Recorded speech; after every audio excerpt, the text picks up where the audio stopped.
Now, here's why I didn't do chemotherapy. There's 3 reasons. One, it is a toxic chemical drug, okay? It is poison, right? It kills any rapidly reproducing cell in your body.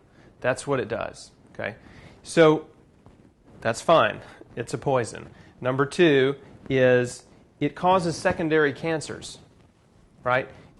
There's no doctor that will deny or argue with the fact that chemotherapy is also carcinogenic, right? That's why when they administer it, they have to wear 2 sets of gloves. And if it spills on the floor, there's this very specific procedure to clean it up.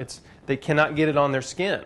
The nurses will not, they have to protect their skin from the drug they're putting in your veins, right? So even before I knew a whole lot about chemotherapy, I didn't have a real good feeling about it because just the whole idea of poisoning your way back to health didn't really sit right with me, okay?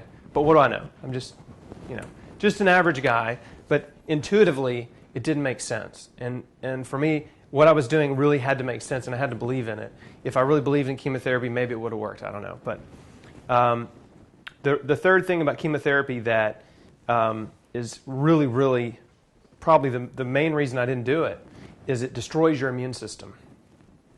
When it's killing rapidly reproducing cells, one of the main parts of your anatomy that it destroys are your white blood cells. And even if you have cancer, your body is fighting it. Your body is containing it, right? You're not well, you're sick, but your immune system is the reason it's not all over your body. Okay? If you have a tumor, the reason it's contained and it's not in your brain and in your lungs and your liver, your body is fighting it, trying to control it. Okay? You may have a suppressed immune system. Your body could be overloaded with toxins or both. But what chemotherapy does is it destroys that immune system. And so I bet everyone in this room has probably heard this story from somebody with cancer. They got cancer, they went through surgery, they had chemotherapy. A few months go by, big announcement, there's no evidence of cancer, it's gone. Everybody's so excited, right? And then a few months later to a year later, it's back. But this time, it's all over their body. It's just like taken over. And that's why. It's because their immune system is gone. And it causes secondary cancer. So you've got this double whammy effect with chemo, right? So that's for me. So those are the main reasons why I didn't do chemo. Now, do some people survive chemo? Yes. I have met more people that did not survive than that have survived. And I meet a lot of people with cancer. I get emails, I get phone calls, people, friends of the family, and on and on and on. And it's sad because I counsel a lot of people. Most people don't take my advice, and a lot of those people are not here today. And it's tough. But that's why I keep doing what I'm doing, because I have actually seen a few people that did take my advice that are still alive. So, that kind of is the fire in my belly, so to speak. There's a really important 14-year study about chemotherapy that came out in 2004. This was an Australian study. It was published in the Journal of Clinical Oncology in December 2004. Okay? They studied 154,000 Americans and Australians.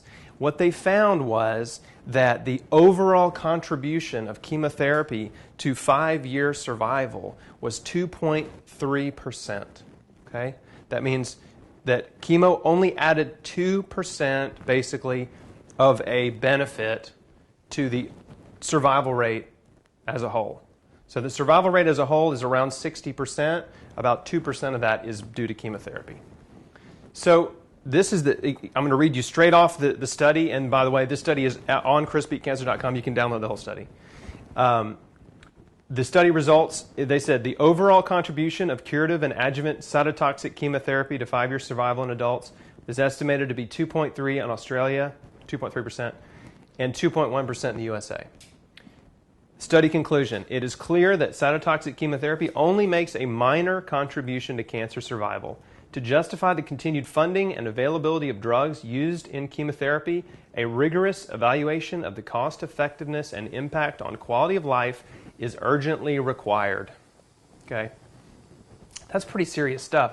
And that was largely ignored by the medical community. And these were doctors that did this study, and it was a 14-year study. So it was a big deal. It wasn't, just a couple of dudes trying to cull some data together. I mean, they spent a lot of time on it. Chemo was my last resort, okay? Even knowing all that, and I've learned a lot more over the years than I even knew then. Then I was really operating more instinctively than I was operating on facts like these. In the back of my mind, my rationale was, I'm sick. I know I'm not taking care of myself. I know I can live. I know I could make some radical changes to be super healthy, or what I think is super healthy. And why don't I try to build up my body and overdose on nutrition first? And if that doesn't work, there's always chemotherapy, right? So that was my attitude. I'm going to do every single thing I can, overdose on nutrition, fill my body full of the nutrients that it needs. And I am a believer that our bodies are designed to heal themselves, that we're a product of intelligent design, right? The body, that it can heal itself if given the proper nutrients. And that one of the main reasons that so many of us are sick is because we're lacking proper nutrients, because our food is devoid of proper nutrients. Processed food is nutrient deficient. And